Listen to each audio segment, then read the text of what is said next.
Production support for INFocus is provided by Hoosier Energy, providing electricity for Central and Southern Indiana electric cooperatives and their member customers. Information at hepn.com.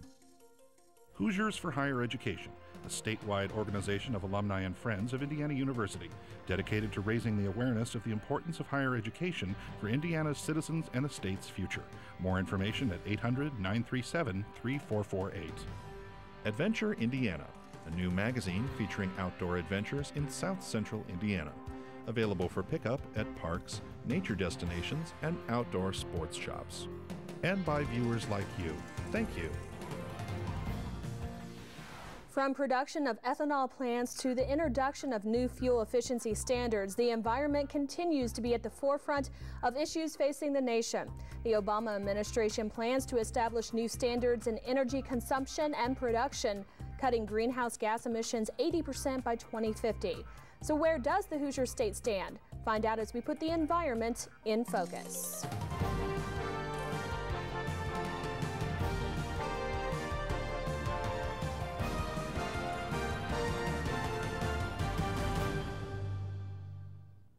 This is our fifth INFocus show, and we welcome our WFIU listeners and WTIU viewers. Hi, I'm Ann Shea. We appreciate your support of this show, and tonight I want to hear the phones ringing and see the emails coming in so we can really address the issues and concerns you have about the environment. Our in-studio experts are ready to answer or address any questions that you may have. Email us at infocus@indiana.edu or give us a call, 1-800-987-9848. Well, the Energy Information Administration profiles Indiana as a top producer of corn and states Indiana has the potential to take control of the ethanol market. The state of Indiana ranks 9th in the nation for consumption of energy, but efforts are on the rise to promote awareness of sustainable resources on a local and national scale. Here's more on how some in Indiana are helping to change the way Hoosiers view the environment. The White House's new energy plan includes, among other things, the construction of new coal power plants as a means of reducing greenhouse emissions. An expert says this is the right time for President Obama to yield benefit of low capital costs, and he states there is an abundant amount of work for improving efficiency.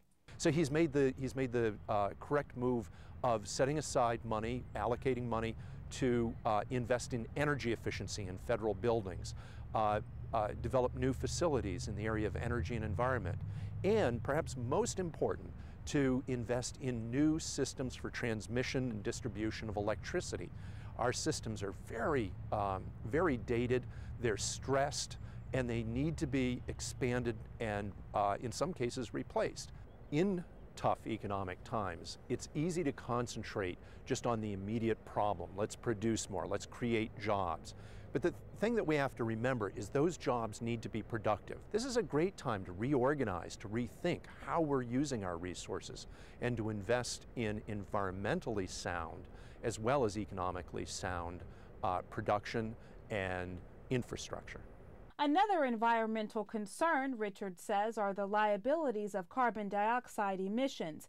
With coal being the source of electrical energy for more than 50% of the U.S. and 95% of Indiana, it's a definite concern for the nation and the Hoosier State. The fact is that coal has liabilities that come with it. Those liabilities include air pollution, they include carbon dioxide emissions, and they include damage to the environment when it's removed or when it's mined. What we need to do in Indiana is to find more efficient ways to use the energy that we use so that we can use less energy to do more work. We need to invest in energy efficient manufacturing technologies and energy efficient transportation. We also need to find ways to, when we do use energy, to consume it in a cleaner way. Tonight, we find out more as we go in focus on the environment. And helping me tonight is WFIU's News Director Stan Jastrzebski. Stan, give us your lineup for the evening. and a couple of phone interviews this evening. In just a couple of minutes, we'll talk with EPA Administrator Tom Alcamo about how you clean up the ground. And then we'll talk about the wind with Steve Burton, who is the Vice President of the Commissioners of White County. Both of those in just a little bit. Right now, back to you in the studio. All right, thanks a lot, Stan. We're going to start the discussion with reducing greenhouse emissions. In May, two top energy executives who are campaigning for a new smart cap on carbon pollutions put ads in the Bloomington Herald-Times. John Rowe of Exelon Corporation and Jim Rogers of Duke Energy state a smart cap will control costs and provide a smooth transition to clean energy. Well, joining me tonight to talk about this issue and much more from the Hoosier Environmental Council, Executive Director Jesse Carbonda, Dr. J.C. Randolph, Director of the Center for Research, Energy and Environment, and John Goss, Executive Director of the Indiana Wildlife Federation. First of all, thanks for being on the show. We really do appreciate it. I'd like to have reaction. We'll start with Jesse first, and we'll kind of go down the line to this from that headline in terms of smart caps on greenhouse emissions. Do you think it will work? Yes. Cap and trade is a policy that has been employed in Europe and then even in the United States to cut dramatically the amount of sulfur dioxide pollution that we have in this country, which has helped us to tackle acid rain. And now that policy, which is a market-based one, is being employed to reduce carbon dioxide. Okay, great. And would you like to comment on this as well? I would pretty much agree with my colleague. I think the important thing is to arrive at as an acceptable set of solutions as we can. In most of these issues, there is no easy answer, and there may not be an answer. There almost certainly are multiple answers. I think the important thing to recognize is that we simply must reduce carbon dioxide emissions. The exact vehicle for accomplishing that, I think it could take several paths. Okay. John? I work with over 700 hunting and fishing groups across the country that are supporting cap and trade as the solution that we need to do it this year.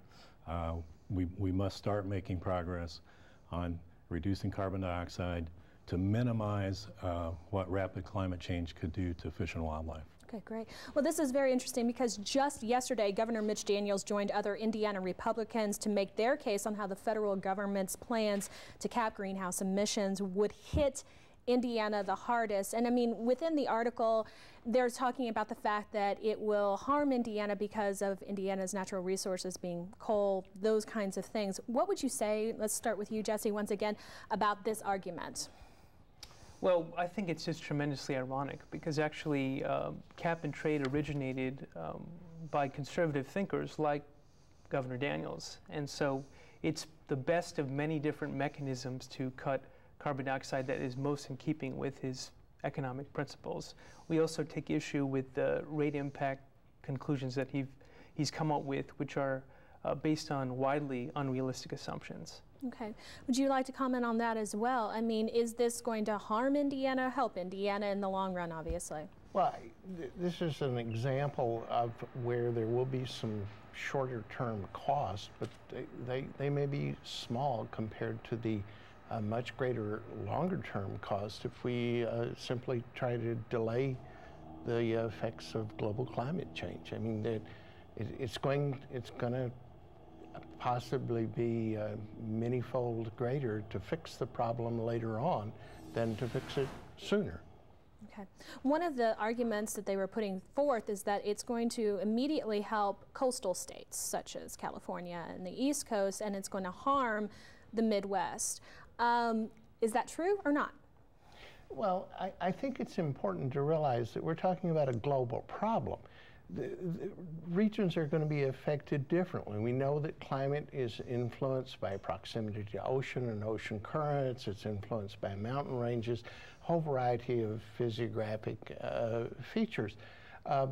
We also know that there's a great deal of variability in climate.